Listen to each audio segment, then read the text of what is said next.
अस्सलाम वालेकुम दोस्तों, क्या हाल है। जुमा 5 सितंबर और 12 रबीउल अव्वल का दिन है।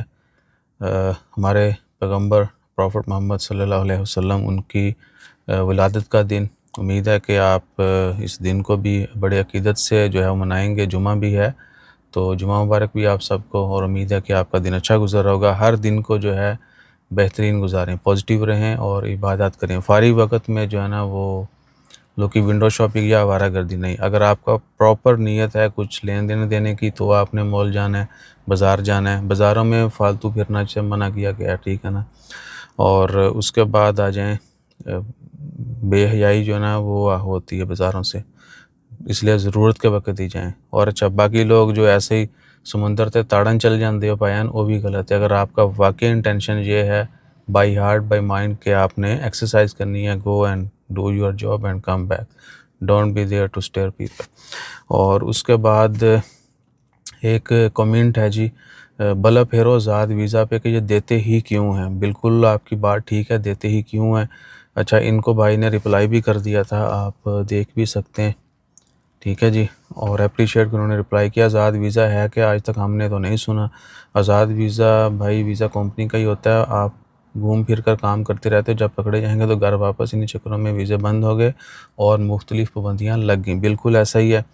आज़ाद वीज़ा भाई हमने कभी किसी को रिकमेंड नहीं किया, अगर किया भी है तो साथ ये भी कहा कि बेशक आप आएँ, ठीक है, लेकिन आपको उसके सर्कमस्टेंसेस का जो बाकी मसले मसाइल हैं, कॉन्सिक्वेंसेस, वो आपको पता होना चाहिए।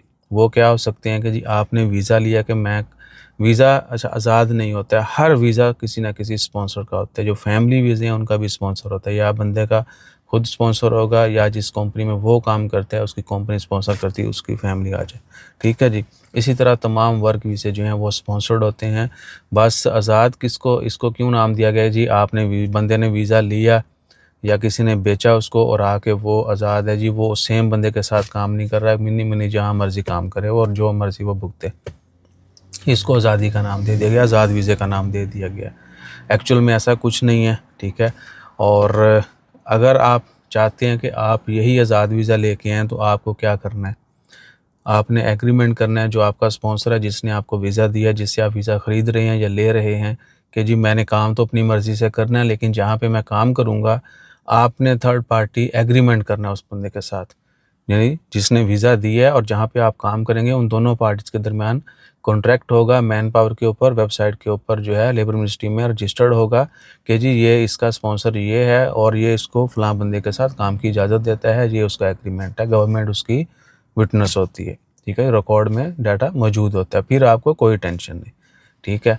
और अगर ये नहीं है तो फिर भई आप चलते फिरते बॉम्ब हैं, कहीं पे भी फट सकते हैं, ठीक है ना। तीली लाने की लोड़ ही नहीं, धुएं ने फट जाता बंदा, क्योंकि आजकल चेकिंग बहुत ज़्यादा है, ठीक है। सॉरी। और उसके बाद फिर क्या है कि मसले मसाइल क्या होते हैं, अभी मिनिमम 500 रियाल आपको जुर्माना है। कहीं पे भी आप काम करते हो पकड़े गए, आपका वीज़ा सेम नहीं है, ठीक है। अच्छा, एक और चीज़ इधर ही ऐड कर दें, पहले ऐड करनी चाहिए थी कि ओमान में लॉ है कि आपने जिसने आपको वीज़ा दिया आपने उसी के साथ काम करना है। जिस चीज़ का वीज़ा है आपने वही काम करना है, सेम कैटेगरी में आपने काम करना है, सेम कंपनी के साथ काम करना है। कहीं और काम करेंगे तो वो कंपनी उसके साथ एग्रीमेंट करेगी, जो मैंने पहले बताया थर्ड पार्टी एग्रीमेंट, और उसका ऑनलाइन रिकॉर्ड होगा लेबर मिनिस्ट्री में, ठीक है। और ये आपने करना है, ठीक है, कि जी मुझे थर्ड पार्टी एग्रीमेंट आप देंगे, और कोई मसला मसाइल बनता है आप मुझे फॉलो अप करेंगे, मुझे यानी सपोर्ट करेंगे बैक से, तो है। अदरवाइज़ क्या होता है आजकल, आपके पास वीज़े, आपको ये अक्सरियत को पता ही नहीं है, क्योंकि वो तो दोस्त ने तो चालू रखा हुआ है, उसके अजीज़ अकारब ने, किसी जानने वाले ने चालू रखा हुआ है, या जिस भी एजेंट ने लिया है, एजेंट कौन सा इधर ज़िंदा रहते हैं, वो फ्रॉडिया होते हैं। थोड़े दिन इधर फ्रॉड किया, थोड़े दिन उधर किया, वो थोड़े दिन उधर किया, गायब हो गए। वो जी मुझे पता ही नहीं है, ना मेरे जिसने वीज़ा लेके दिया था उसने पैसे लेके वो गायब हो गया, ना मुझे रबाब का पता है। रबाब का पता भी होगा, जिसने वीज़ा बेचा है वो क्या करेगा, he will not support you, ठीक है। अगर सपोर्ट करनी होती तो उसने स्टार्ट में करनी थी। बहरहाल वो फिर पैसे भी अक्सर मांगते, दोबारा फिर ब्लैकमेल होते हैं। तो आपने जब भी ये काम करना है, ठीक है, आपने थर्ड पार्टी एग्रीमेंट का कहना है, बैकअप का कहना है, ठीक है।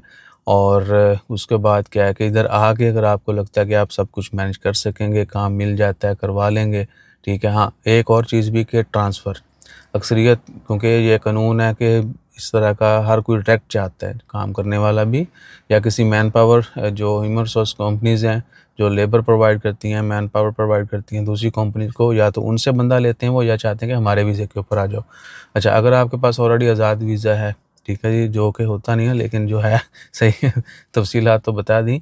और उसके बाद क्या है कि वो आपको ट्रांसफ़र देगा। अब किसी को नहीं पता अरबाब उसका ये कौन है, कैसे देगा, नहीं देगा ट्रांसफ़र उनकी अगर आपने पहले एग्रीमेंट किया हो तो ऑफ़ कोर्स उनको फिर करना पड़ेगा, पहले से बातचीत तय की हो, ठीक है। नहीं किया है तो फिर वो कहते हैं जी हमारे पास आया था बस स्लिप हो गया। उनके पास तो सिंपल जवाब होता है जिसने वीज़ा बेचा है कि जी मैंने इसको अपने पास काम के लिए बुलाया था, ये गायब हो गया, अब मैं तो इसका ज़िम्मेदार नहीं हूँ। बल्कि अक्सरियत को ये भी करते हैं कि बंदा आया, कार्ड-शार्ट बना, उसके बाद उसको ब्लैक लिस्ट करवा दिया कि जी मेरे से माल जो है ना वो गायब हो गया है और मैं इसका ज़िम्मेदार नहीं हूँगा, जब भी पकड़ा जाए गवर्नमेंट जाने वो बंदा जाने, ठीक है, मुझे मत घसीटना। वो ये भी कर देते हैं। और फिर जब वीज़ा एक्सपायर होता है उसके बाद उनका वीज़ा रिन्यू नहीं होता, उनको मसले मसाइल जो होते हैं जो वो और बाप कर चुका होता है, या जब भी पकड़े जाएँ और बाप को अप्रोच भी करें तो वो कहता है जी मेरे साथ तो गायब हो गया है, तो मैं नहीं ज़िम्मेदार इसका, इसको जो मर्ज़ी करो। डिपोर्ट हो जाते हैं बंदे। और आजकल पाकिस्तान में डिपोर्ट होने का आपको पता है क्या है? 5 साल के लिए अगर कोई डिपोर्ट होके जाता है, उसको 5 साल के लिए उसकी ट्रैवल बैन है। पासपोर्ट जो है उसका ब्लॉक, और वो ट्रैवल नहीं कर सकता दोबारा से। ये मसले मसाइल, फिर इधर रहते हुए ट्रांसफ़र नहीं मिलेगा, ठीक है? आपको कैंसल होना पड़ेगा या वापस जाना पड़ेगा, ठीक है? तो इस तरह के बहुत सारे मसाइल हैं जिनको आपने पहले से ज़हन में रखना है। और वही मशवरा कि अगर ये 2-4 चीज़ें आप कर लेते हैं एग्रीमेंट तो बिस्मिल्लाह करें, अदरवाइज़ इसका कोई फ़ायदा नहीं है। टोटल जो है ना वेस्ट ऑफ टाइम है, वेस्ट ऑफ मनी है, हेडेक अलग है, परेशानियाँ इतनी ज़्यादा हैं, आपकी सोच है। अक्सरियत एक दूसरे के साथ आके काम करती है, लोग बुला लेते हैं, ठीक है। वो फिर कइयों का सालों साल भी चलता नहीं पकड़े जाते, कई जो है वो जल्दी पकड़े जाते हैं। तो ये सब आपकी अपनी मर्ज़ियाँ। ऑफ़िशियली जो है कानूनी तौर पे ये बड़ा संगीन हो चुका है।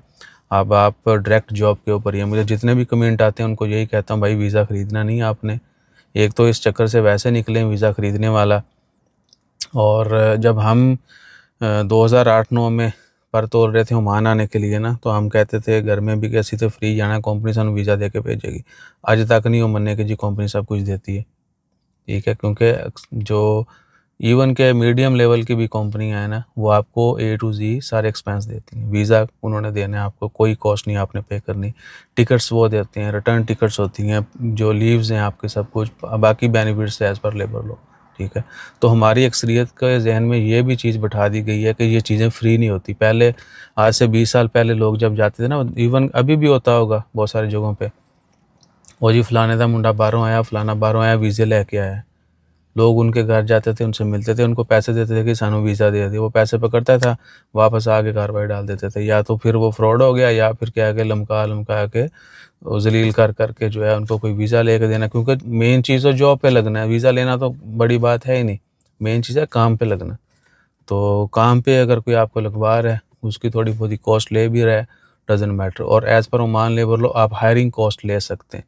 किसी को हायर किया है जो 300-400 रियाल तक खर्चा आता है, कार्ड बनने तक, सब कुछ होने तक, वो आप ले सकते हैं। एम्प्लॉयर को भी अलाउ है। और अगर प्रोबेशन पीरियड के दौरान छोड़ के बंदा जाता है तो भी देना है। अगर जो एग्रीमेंट किया उससे पहले जाना चाहता है तो भी उसको हायरिंग कॉस्ट अगर वो मांगते हैं तो देना है एज़ पर लॉ, ठीक है जी। और बाकी अच्छी कंपनियां ऐसा कुछ नहीं करती, वो ए टू ज़ी एम्प्लॉय को सपोर्ट करती हैं। वर्ल्ड वाइड यही है, कंपनी जो है, जो इसने वर्क देना है आपको, काम देना है, वो आपकी हायरिंग कॉस्ट वो पे करेगी। बहुत सारी दुनिया में यही कानून है, सही है जी। और उसके बाद बाकी फ़िलहाल तो फिर इधर-उधर की बातें और भी चलती रहनी। वीडियो इतनी लंबी बन गई, अपना ख़ैर रखिए, दुआ में याद रखिए। जज़ाकल्लाह, अल्लाह हाफ़िज़।